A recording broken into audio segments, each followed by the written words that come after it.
Olá pessoal, nesse vídeo eu vou começar a explicar para vocês sobre a descolonização da África e da Ásia. Mas antes de explicar a descolonização, quando deixa de ser colônia, eu preciso retomar com vocês como é que foi o processo de colonização, que aconteceu em duas etapas diferentes.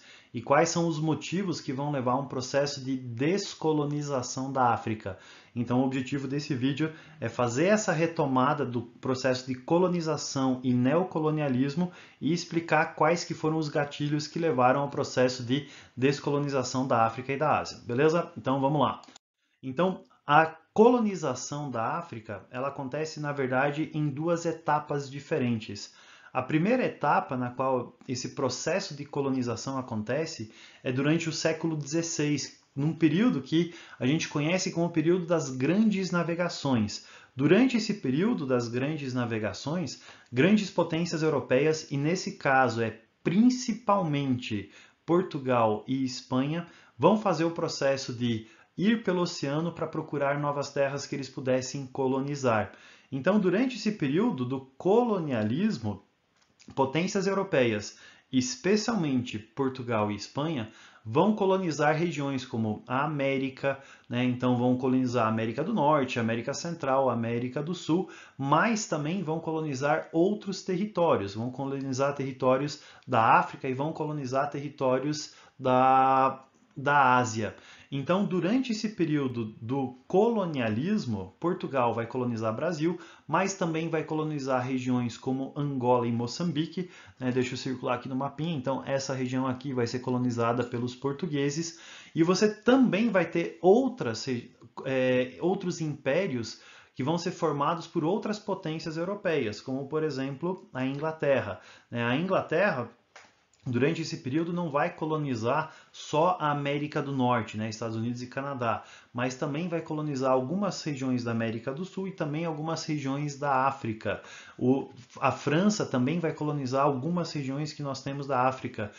Os próprios alemães, a Alemanha na verdade vai surgir depois no século XIX, mas os reinos germânicos eles vão tentar colonizar algumas regiões que você tem lá da África. Os holandeses também vão tomar conta de alguns territórios. Então, durante esse período do colonialismo, você tem potências europeias colonizando territórios na América, na África e na Ásia. Agora, durante o período do neocolonialismo, as coisas se intensificaram. Então, o colonialismo acontece especialmente no século XVI, começo do século XVII. Mas durante o século XIX, a gente tem uma segunda etapa do processo de colonização, que nós chamamos de neocolonialismo. E durante esse período do neocolonialismo, as potências europeias, especialmente Inglaterra e França, mas não só Inglaterra e França, Bélgica, Alemanha e Itália, vão fazer um novo processo de colonização, principalmente no continente africano e na Ásia. E durante esse período, os países europeus eles acreditavam que eles estavam levando civilização para esses povos. Então, olha só as imagenzinhas que estão aqui desse lado aqui. Então, você tem os ingleses e os franceses dividindo o mundo entre eles. Então, isso é uma das características, porque Inglaterra e França são os principais países que vão fazer esse processo de neocolonialismo, mas a crença deles é que eles estavam levando civilização para esses povos. É o que representa aquela imagem ali. Você tem a civilização, atrás da civilização você tem os soldados britânicos que estão derrotando a barbárie, derrotando os povos selvagens que existiam lá para levar civilização para esses povos. Então, o que aconteceu durante esse período do neocolonialismo? Potências europeias conquistaram territórios e a desculpa que eles usavam para isso é que aqueles povos eram atrasados e eles precisavam conhecer uma civilização que fosse mais avançada, que fosse capitalista, que fosse cristã, que fosse científica, e dessa forma esses povos iriam conhecer desenvolvimento, eles iriam conhecer civilização. E por causa disso, você vai ter uma divisão do mundo, especialmente algumas regiões da América, boa parte, na verdade, a maior parte da África e algumas regiões da Ásia, divididos entre essas potências europeias, desde o tempo do colonialismo e principalmente por causa do neocolonialismo.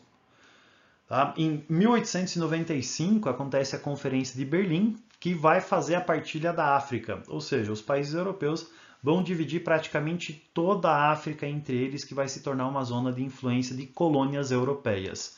E a Ásia também vai ser dividida por esses países, né? Então, principalmente Inglaterra e França vão conquistar regiões como a Indochina, principalmente os franceses, a China e a Índia vai ser colonizada pelos britânicos e o Oriente Médio também vai ser conquistado, vai ser colonizado, né, numa divisão entre franceses e ingleses que vão acabar conquistando aqueles territórios, né, onde é que hoje você tem Israel, onde é que você tem Síria, onde é que você tem Líbano. Então eles passam a ser conquistados pelas potências europeias. Agora, o mundo mudou. Depois da Segunda Guerra Mundial, o que aconteceu?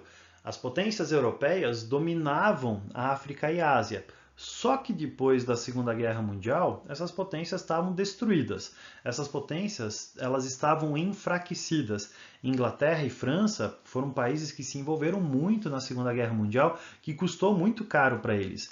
Então, eles não tinham mais dinheiro para manter força, para manter um exército forte em cima das colônias africanas deles. Num contexto de Guerra Fria, também você tinha influências comunistas, né, nesses países coloniais para eles se insurgirem, para eles se revoltarem contra as suas potências. E começa a surgir nesses países um sentimento nacionalista muito forte, do tipo assim, por que a gente está lutando pelos outros? Por que a gente está lutando pelos britânicos, se os britânicos nem nos reconhecem? Por que a gente está lutando pelos franceses, se os franceses nem nos respeitam, nem respeitam a nossa identidade, não respeitam a nossa identidade nacional? Então, nesse contexto pós-Segunda Guerra Mundial, a gente tem uma destruição das potências europeias, um enfraquecimento dessas potências europeias, ao mesmo tempo que, num contexto de Guerra Fria, você tem um crescimento desse sentimento de nacionalismo nessas colônias europeias. E você tem o surgimento e o fortalecimento de guerrilhas armadas que, bastante influenciadas pela ideologia comunista, vão querer lutar a favor da sua independência. Então a gente teve colonialismo, teve neocolonialismo, mas depois da Segunda Guerra Mundial, os países que eram colônia pensaram assim, peraí, por que a gente tem que lutar pelos outros, por que a gente não pode lutar pela nossa própria independência? Ou por que a gente não faz uma revolução aqui? Deu certo em outros lugares, por que a gente não pode fazer uma revolução em nosso país? E por causa disso, depois da Segunda Guerra Mundial, a gente vai ter uma série de lutas contra as potências europeias que vão levar à descolonização da África e da Ásia. E isso é o que eu vou explicar para vocês melhor a partir dos próximos vídeos. Beleza, pessoal? É isso daí. Abraço!